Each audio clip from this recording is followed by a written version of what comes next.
Hello and welcome to the Daily Collegian's Indiana Game Review. My name is John Stuetz, here joined by John McGonigal, Anna Orso, and Stephen Petrella. And we just got finished watching one of Penn State's more forgettable Big Ten openers. And John here, he wrote the gamer, and we obviously saw Indiana take down Penn State for the first time in program history. You want to just talk a little bit about what we saw today? Yeah, I mean, heading into this, I'm pretty sure everyone knew the history that Penn State and Indiana had. Penn State holding a 16-0 series lead over the Hoosiers. And, in the past, even now, Indiana's still seen as a basketball school, and in the past, they haven't really gotten the respect as a football program, but the history was kind of forgotten today. Penn State obviously losing, having that first series defeat against the Hoosiers. And Coach Kevin Wilson of the Hoosiers said during the week to his players, hey, look, this is the 2013 Penn State football team. This is the 2013 Indiana team. This isn't teams of the past. So let's focus on that, and let's have our mindset like that. And that's what quarterback Nate Sudfeld said after the game. You say, hey, look, we were just focusing on this team. We had no implications, no really historical value of this game. It's just that it's this year, and so that's how it was for them, I guess. Absolutely. And not only did Penn State go down today, they lost 44-24. So this wasn't necessarily a close one. The Penn State defense, I think, was probably the biggest thing that really let themselves down today. They were able to actually take a lead 14-13 at one point in the second quarter. Yeah. But as time went on, Penn State actually ended up just the defensive effort just wasn't really there. Just whether on the run, 21 unanswered points in the fourth quarter. It's going to do you in. So. Yeah. By the time you got to the fourth quarter, it was pretty much case closed. But I think the biggest thing was just not being able to keep up with Nate Sudfeld's tempo, the tempo that I think a lot of people knew Indiana was going to have coming into this game. I don't think people realized it was going to be that quick. They got pretty much every play off with more than 20 seconds left on the play clock.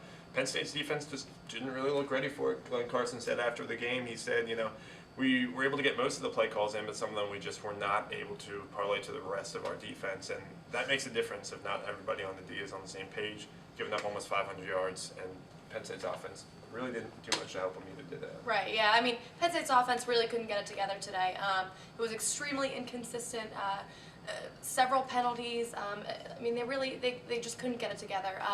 It was shocking to me that Christian Hackenberg attempted 55 passes. That's a school record. So that's some questionable play calling right there.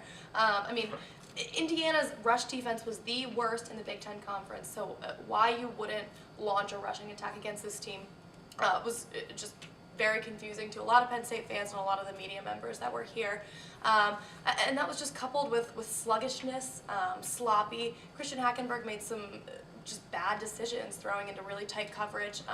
Just didn't look good all around. He got lucky on a few He got drives. very lucky on a few. There could have been a pick six or two that same drive. Yeah, on the same drive.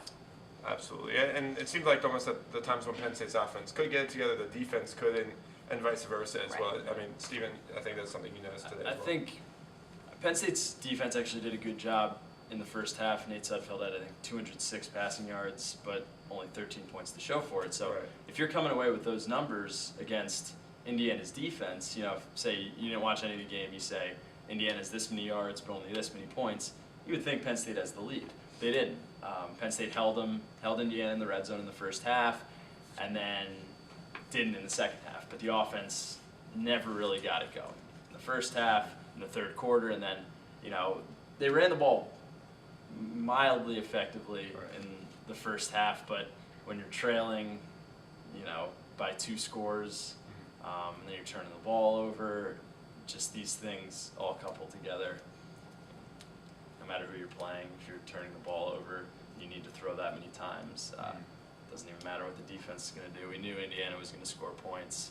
It was just a matter of how efficient the offense was going to be in responding to that, and they just did today. Absolutely. Personally, I didn't know they were going to score that many points. 44 points. It's tough for Penn State's offense to keep up with that.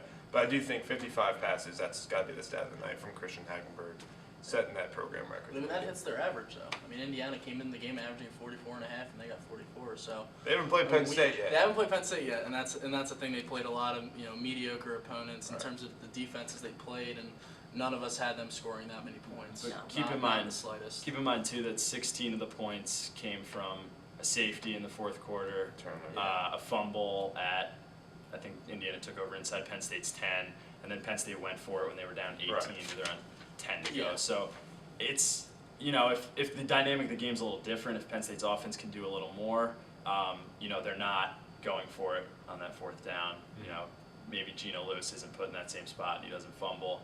Right. So, you know, if Penn State's offense even comes up with 10 more points, they don't botch that snap on the first field goal, and, you know, they convert that first drive, that touchdown, when they went for it from Indiana's 26. It's a Right. different game. So it's just missed opportunities. And it all falls under complimentary football. Penn State was not able to put it together today, losing 44-24.